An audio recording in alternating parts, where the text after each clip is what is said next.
C'était dimanche dans le 18e arrondissement.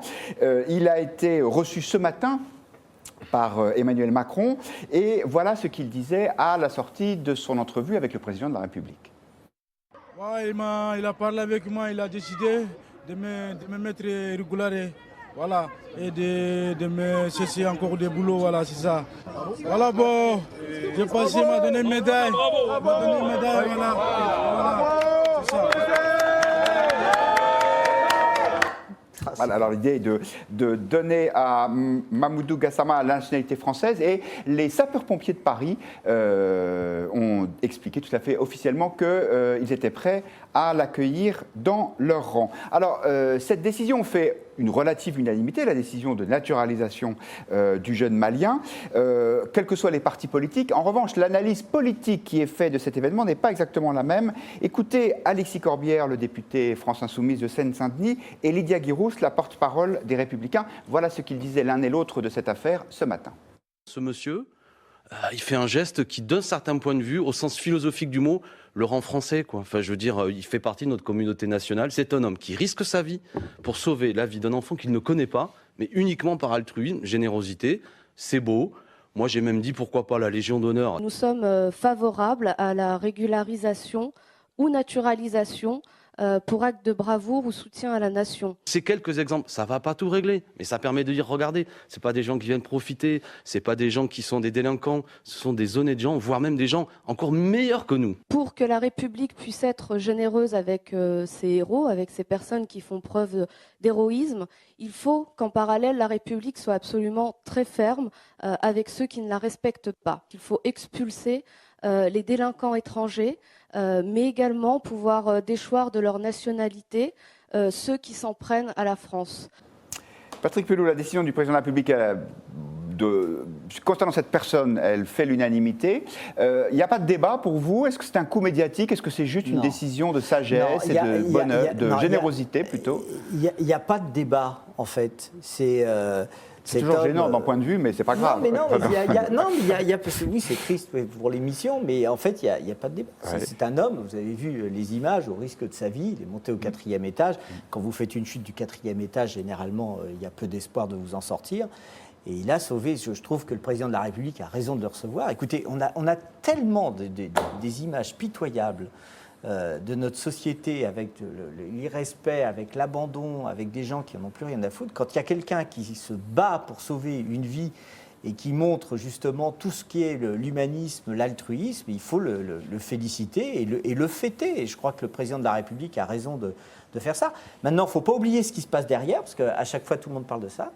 Pas oublier que l'État est en train, et le procureur de la République est en train de faire son boulot, c'est-à-dire qu'ils ont mis en garde à vue le père qui a laissé l'enfant de 4 ans tout seul chez lui. Il faut rappeler juste que justement, il y a une responsabilité parentale qui est derrière. Donc je trouve que cette histoire est hautement significative de plein de choses. Yves Tréhard. Patrick Pelloux a tout dit. Moi, personnellement, c'est les plus belles images que j'ai jamais vues cette année, quoi. C'est extraordinaire, avec la rapidité avec laquelle il va au 4e étage, il sauve cet enfant. Enfin, c'est superbe. Il n'y a rien d'autre à dire, alors qu'il ait la nationalité française. Ça me paraît tout à fait normal, alors qu'il est dans une situation qui est quand même assez compliquée, ce jeune homme.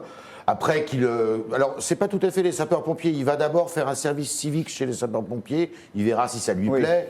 Je pense qu'avec l'habileté et le courage de ce garçon, on voit que très vite, les sapeurs-pompiers n'auront plus besoin de grande échelle, parce que lui, il va tout de suite, sur l'endroit délicat. Non, mais c'est remarquable. Alors, deux choses, effectivement. On se demande ce que le père est allé faire comme course. Alors, comment cet enfant a pu se retrouver dans cette situation-là? Parce que ça voulait dire qu'il a enjambé la balustrade. Comme c'est un tout jeune enfant, on se demande comment ça a pu arriver. Ça, on aimerait bien connaître la genèse de cet accident. Et puis la deuxième chose, c'est vrai que, quoi qu'on dise, ça donne une autre image, si vous voulez, des clandestins, des gens sans papier, et Dieu sait s'ils sont nombreux. Ça ne réglera absolument rien. mais ça peut-être montrer que parmi eux, eh bien, il y en a qui sont assez exemplaires. En tous les cas, lui, il ne s'est pas posé la question. Il a grimpé, il a sauvé une vie, et il est maintenant un héros européen, mondial. C'est fabuleux. C'est formidable. Mathieu Bocoté. Oui, je pense que tout le monde est d'accord sur le fait qu'on est devant un acte d'un héroïsme incroyable. Tous se disent bravo, félicitent la volonté de lui donner la nationalité, j'en doute pas. Ensuite, si je peux marquer une part de débat minimal, c'est la récupération politique, non pas de la part du président de la République, qui dans les circonstances ne fait pas de la récupération politique, célèbre le courage, mais quand on entend ensuite, on le voit surtout sur les médias sociaux, dire des gens « Ah ben c'est bien la preuve qu'il faudrait naturaliser généralement alors, quand on fait ça, autrement dit, on instrumentalise le courage d'un homme, le courage exceptionnel, pour dire ensuite finalement cet acte justifie, bon, on l'a entendu, de la naturalisation généralisée, et c'est bien la preuve que les sans-papiers, en fait, portent en eux la possibilité d'une régénérescence de la France, et ainsi de suite. Bon, alors quand j'entends ça, je me dis, ne mélangeons pas tout. Devant un acte de courage exceptionnel, on s'incline, et ensuite, on ne l'instrumentalise pas de manière grossière. Émeric Brier, oui, c'est une autre façon de poser la question. Est-ce que, en fait, c'est une affaire exceptionnelle et donc unique, ou est-ce qu'il faut en tirer des enseignements politiques Non, c'est l'affaire d'un homme. C'est le courage d'un homme qui, face à une situation, je ne sais comment, chacune et chacun d'entre nous aurions réagi.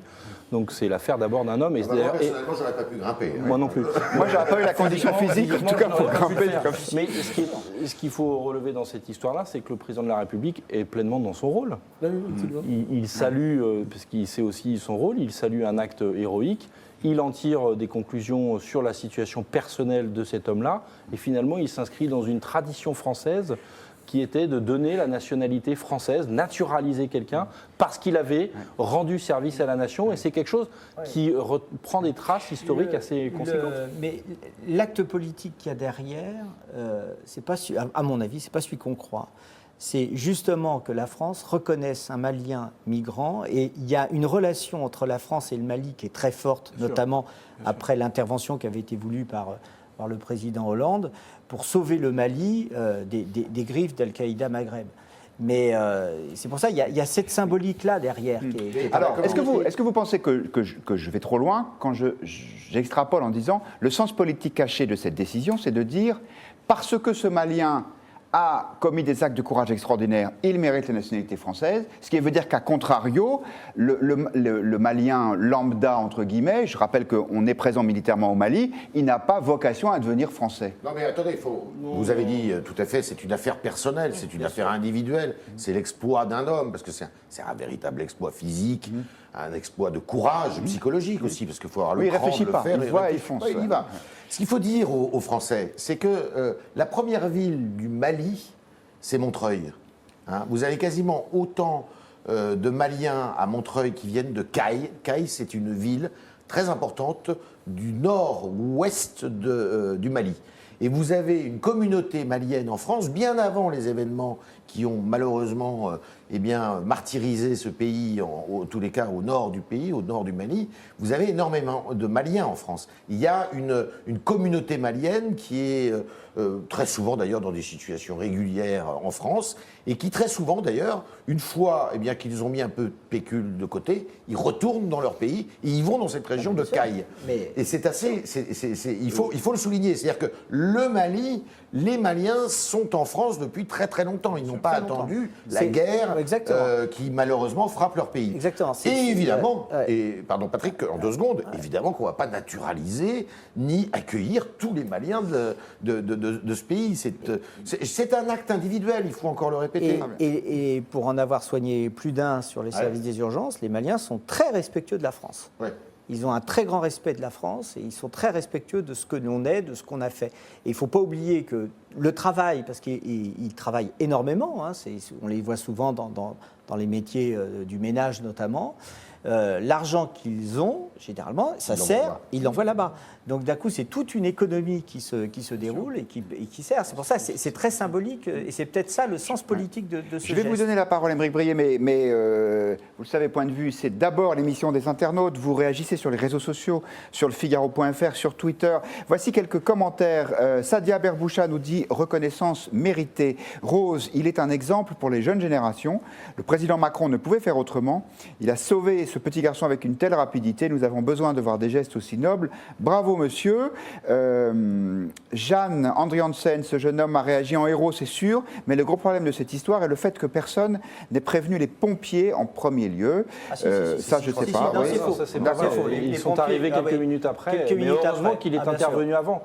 Parce Bien sûr. qu'un enfant de 4 ans, je ne suis pas sûr qu'il puisse tenir, je me tourne vers toi, Si, si, je ne suis pas exactement. sûr qu'il puisse tenir très très longtemps ouais, accroché. c'est- Et d'ailleurs, d'autres plus âgés non plus d'ailleurs. Voilà, Les Jeanne. pompiers n'auraient pas escaladé la façade. Hein. Je pense qu'ils auraient déroulé la grande échelle, ça aurait été compliqué. Ouais. Voilà, donc Jeanne, Exactement. rassurez-vous, les pompiers avaient été Non, prévenus. ce qui est peut-être le plus choquant, en fait, c'est de voir ce qu'on voit, nous, quand on est en intervention, de voir le nombre de gens qui filment, en fait, et qui Ouais. sont là. Ça, c'est une Et scène d'époque. Ça, c'est une scène d'époque. exactement. Ça, maintenant, ça fait partie du truc, et ils sont là en train de faire leurs C'est ce qui commentaires, contribue etc. au buzz, mais malgré Voilà. tout, ça pose quelques Et ça vous sujets, choque, quoi. le médecin urgentiste que vous êtes, ça vous choque de voir des gens qui filment une scène d'urgence comme celle-là Bah, comme vous dites, en fait, ça fait partie de.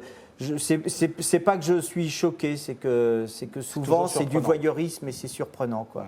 Et c'est souvent l'autre jour, on a repêché la pauvre policière qui est décédée en faisant de la plongée au mois de janvier.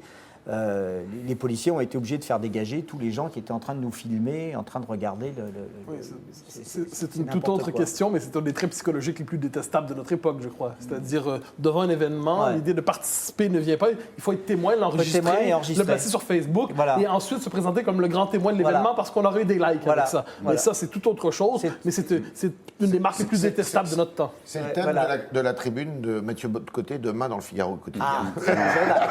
Émeric Vreillet, vous aviez un dernier mot sur ce, Non, sur moi, ce dossier je trouve qu'en l'espèce, il faut éviter toute instrumentalisation de ce fait, ni d'un côté comme de l'autre. Et il faut justement, si on instrumentalise, on déshumanise justement ce geste. Et moi, je trouve que ce qui est beau dans ce geste, c'est justement un geste d'humanité. Il appartient à Et cet homme-là. Et il lui absolument. appartient, et c'est d'ailleurs en ce sens-là que la décision du président de la République est non seulement juste, elle tombe bien, et qu'aurait-on dit s'il ne l'avait pas reçue? Bien sûr. Donc, voilà.